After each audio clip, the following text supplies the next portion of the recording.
यानी अभी हम कर क्या रहे हैं कि सिर्फ आपकी पर्सनैलिटी के तरीके, वो मैं अर्ज कर रहा हूँ कि इन पहलुओं से आपने देखना है। इससे भी आप देख लें तो सेम वही आपको नजर आएंगी, लेकिन इसमें कुछ और हैं। कॉन्शियस, क्या आप में आदाब की कितनी आपको अहमियत समझ रहे हैं? रिचुअल्स, क्या रस्में हैं आपकी, ये वही जिसकी अभी बात हुई हमारी। और फिर इसी तरह वैल्यूज कौन सी हैं? थॉट्स, आप कैसे सोच रहे हैं, नुक्ता नजर आपका कैसे आ रहा है? और फिर मैनर्स ऑफ इंटरेक्टिंग, कि जब दूसरे लोगों से मिले तो क्या चीजों को आप समझते हैं यार ये अच्छा है और ये बुरा है। कि मिसाल के तौर पर कुछ चीजें तो बड़ी सिंपल है कि जो हर इंसान समझ लेता है। कि मिसाल के तौर पर आप अगर बैठे हुए सारे दोस्तों, कोलीग्स, क्लाइंट्स इनके साथ, और वहां बैठे बैठे अगर कुछ चीजें तो बड़ी क्लियर हैं कि जैसे मिसाल के तौर पर अगर हवा निकलने लगे जिस्म में से, तो सारे लोग ही ये कोशिश करते हैं कि अभी वो हवा की आवाज ना आए। ये देखिए ना कि ये क्या है कि ये चीजें कि जो ये सारे कल्चर्स में एक ही है, यानी इसमें कोई ज्यादा फर्क नहीं है। लेकिन कुछ चीजों में फर्क आता है कि जैसे मिसाल के तौर पर तकल्लुफ, जैसे वो यूपी और दिल्ली वाले हजरात का जैसे पहले जमाने में होता था, वो हर चीज पे बहुत तकल्लुफ करते थे, लेकिन दूसरे इलाके के लोगों में नहीं आता था। तो ये हर एक की ये आपका मैनर्स हर इलाके में डिफरेंट होता है। अब आप ये देखिए कि अगर चले हम यूरोप में देख लें तो ब्रिटिश लोगों का कल्चर बहुत डिफरेंट है अमेरिकन से। तो वो इसीलिए आता है कि वो हर एक का, यानी उसमें आप देखें कि बहुत तकल्लुफ आपको नजर आएगा अंग्रेजों में, लेकिन अमेरिकन में इतना नहीं लगेगा। तो हो सकता है आपको जो भी अच्छा लगे, इसके लिए जाहिर है कि कोई स्टैंडर्ड नहीं। फिर आप ये देखिए कि आपको और एनवायरनमेंट, जिस माहौल में आपकी शख्सियत रही है, कि आपका कल्चर क्या आया है, सोशल नॉर्म्स, वैल्यूज, बिहेवियर्स और लॉस का कानून क्या है वहां पे, सोशल रूल्स क्या है। हर मुल्क में, हर शहर में, हर सूबे में अलग अलग होते हैं। सब कल्चर ऐसे भी बनते हैं, रिलीजन यानी मजहब भी, यानी हर इलाके में मुख्तलिफ मजहब के लोग होते हैं ना। सोशल क्लास क्या है, स्पेशल नीड्स और सेक्सुअलिटी, कि यानी आपका सेक्स जो है, सेक्सुअलिटी में ये चीज है कि आपकी, आप मर्द हैं या खातून है, और वहां के असरात भी आपको आते हैं। इंडिविजुअल कल्चर हर आदमी का अलग अलग होता है। जेंडर, ये वही बात है, मर्द या खातून। और फिर एलोकेशन, एजुकेशन कैसी है आपकी, एक्सपीरियंस आपका अपना कैसा रहा है, और आपकी एज आज तक क्या आई है। ये देखिए कि अभी तक ये पूरी बात हमारी किस पे चल रही है कि जनाब हमारे जो फर्क आते हैं हर इंसान में इसलिए आते हैं।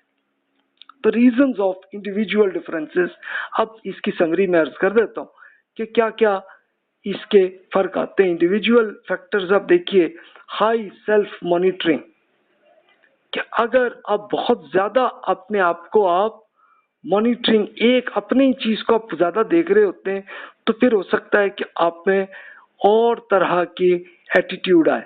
दूसरा इंसान हो सकता है किसी चीज को परवाह ही ना कर रहा हो, तो इसका और होगा। Internal locus, position, point and place of control, यानी हो सकता है कि आप ये देखिए कि एक हो सकता है कि फैक्ट्री का मजदूर हो, उसका एटीट्यूड और तरह का होगा, और एक उसी कंपनी के जो डायरेक्टर है उनका और तरह का एटीट्यूड होगा। ये पोजीशन के लिहाज से फर्क आया ना। एक दरमियानी लेवल है, कोई मैनेजर है, उसका और तरह का होगा। हाई मैच पर्सनैलिटी, अगर आपकी पर्सनैलिटी मैच कर रही है अपने कल्चर के साथ तो आप खुश होंगे, और अगर नहीं है तो फिर आपको बुरा लगेगा और आप कोशिश करेंगे यहां से निकलो। इन्वेस्टमेंट अबाउट योर पर्सनैलिटी, आपको अपनी पर्सनैलिटी पे इन्वेस्टमेंट करनी है आज, ये आप कर रहे हैं। और करते हुए अब आपने असल में अपनी पर्सनैलिटी को पूरी लिस्ट आपने तैयार करनी। परसीव जॉब ऑल्टरनेटिव्स, क्या क्या ऑल्टरनेटिव्स होते हैं, आपको उसी बेसिस पे आपको ये आता है कि अच्छा भी यहाँ से ये फायदा है, ये इसमें ये नुकसान है, उसी बेसिस पे आप डिसीजन लेते हैं। तो वहीं पे आपकी पर्सनैलिटी पे असरात आ रहे होते हैं। एक्सपेक्टेशंस ऑफ सक्सेस, कि आपको क्या उम्मीद है कि आप कामयाब होंगे इस काम पे, तो तब आप उस काम को शुरू करते हैं, वरना नहीं करते। ये सारे फैक्टर्स हैं। और ग्रुप, जिसमें आप किसी कंपनी, पार्टी या फर्म में आप काम कर रहे हैं, तो इसकी अपनी रीएलोकेशन ऑफ रिसोर्सेज, वो खुद इधर से उधर लोगों को ट्रांसफर करते होते हैं। प्रमोशन अपॉर्चुनिटीज जहां ज्यादा होती है। लो ट्रस्ट, कि अगर किसी कंपनी में ट्रस्ट है ही नहीं किसी चीज पे, तो वहां आपकी मोटिवेशन गिरती है, लेकिन ट्रस्ट अगर है तो फिर आप मोटिवेट ज्यादा होते हैं। रोल एम्बिग्विटी, कि अगर एक चीज क्लियर है तो फिर आपका और तरह सा बिहेवियर आएगा, और अगर क्लियर नहीं है तो फिर आपको बुरा लगेगा। अनक्लियर परफॉर्मेंस इवैल्यूएशन सिस्टम, यानी किस तरह से आपकी पर्सनैलिटी पे आपको क्या क्या इसके फायदे आपको मिल रहे हैं या नुकसान मिल रहे हैं, अगर क्लियर हो तो फिर आप ज्यादा आपकी पर्सनैलिटी पे और असरात आते हैं, और ना आए तो कम आते हैं। रिवॉर्ड प्रैक्टिसेस, कि कैसा आपको अगर अच्छा एक रिजल्ट आया तो आपको क्या बेनिफिट मिल रहा है, ये भी आप देखते हैं। डेमोक्रेटिक डिसीजन मेकिंग, कि आप उस कंपनी के या इस पार्टी के अंदर जो डिसीजन अगर एक साथ भी खुद दे रहे हैं तो आपकी मोटिवेशन और तरह की होगी, नहीं होगी शायद। और अगर आपका भी हिस्सा आ रहा है, आप भी उसमें कह रहे हैं कि ये जी ऐसे, ये कि ऐसे होनी चाहिए, इसमें फैसला ऐसे कर रहे हैं, तो हो सकता है इसके अच्छे असर आता है। हाई परफॉर्मेंस प्रेशर, कितना प्रेशर है आप पे। सेल्फ सर्विंग थ्रू सुपरवाइजर, क्या आपके सर पे अगर कोई सुपरवाइजर मौजूद है तो आप पे क्या असरात होंगे, और नहीं है तो फिर क्या होंगे। ये सारी चीजें जिन पे आप ये सब चेक करते होते हैं। अब आइए फैक्टर्स इन्फ्लुएंसिंग पॉलिटिकल बिहेवियर, यानी ये सारे, चाहे आप किसी ग्रुप में हो, आपकी पर्सनैलिटी के अंदर जो जो जो भी है, इन सब के असरात आते हैं पॉलिटिकल बिहेवियर के। या तो लो हाई, यानी या तो ऐसा हो कि आप पे बहुत बुरा लगे, ये इसको लो रहे कहेंगे, या इतना अच्छा लगे आपको तो ये हाई। और फिर फेवरेबल आउटकम्स, क्या आपको जो रिजल्ट आएंगे तो फिर रिवॉर्ड्स, आपको फायदे भी मिल रहे होंगे।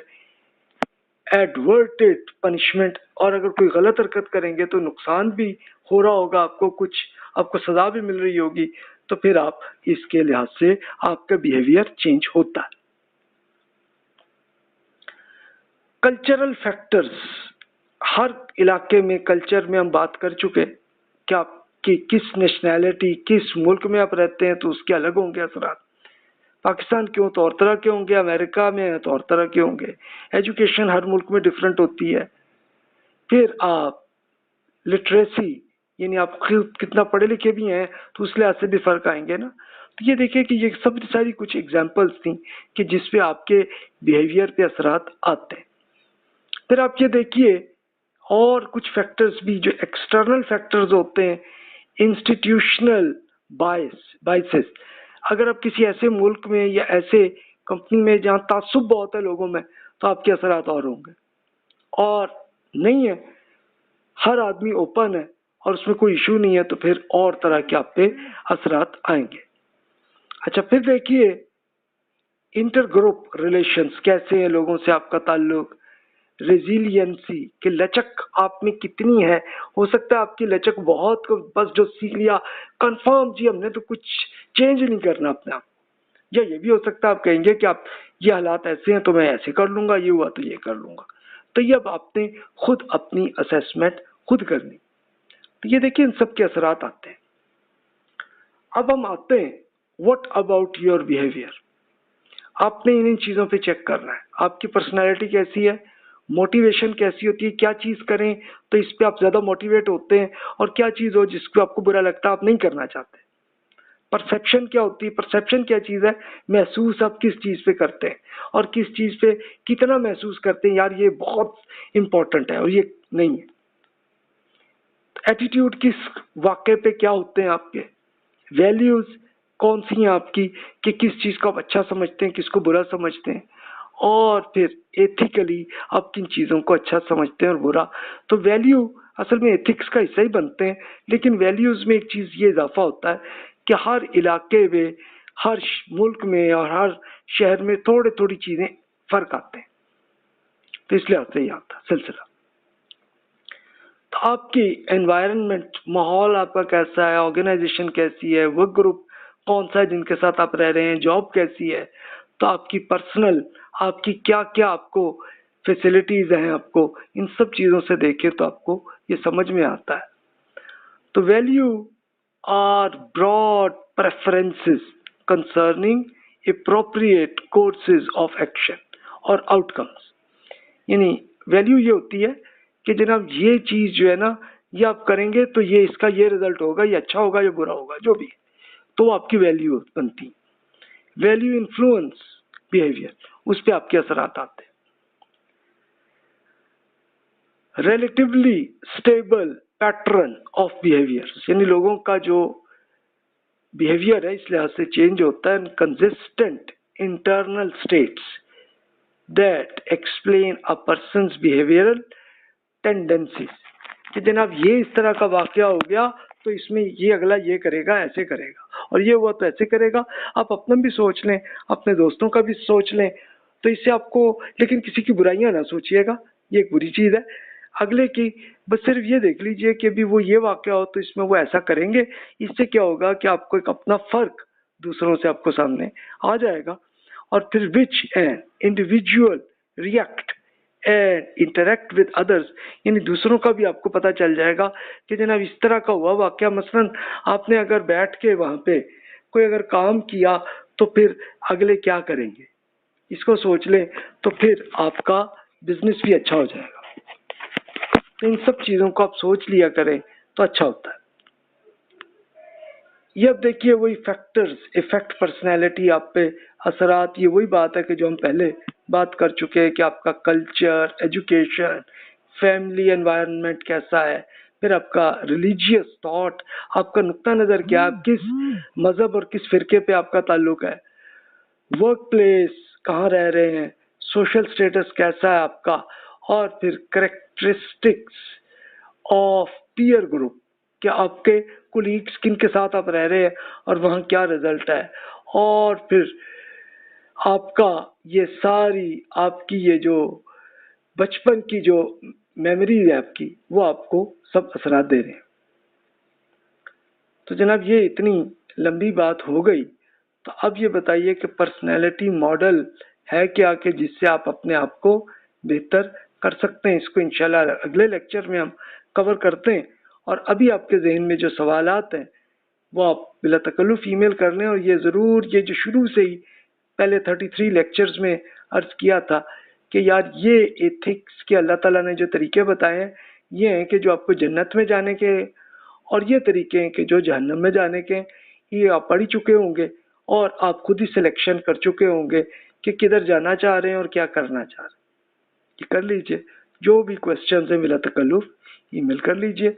जज़ाकल्लाहु खैर व अहसनल जज़ा।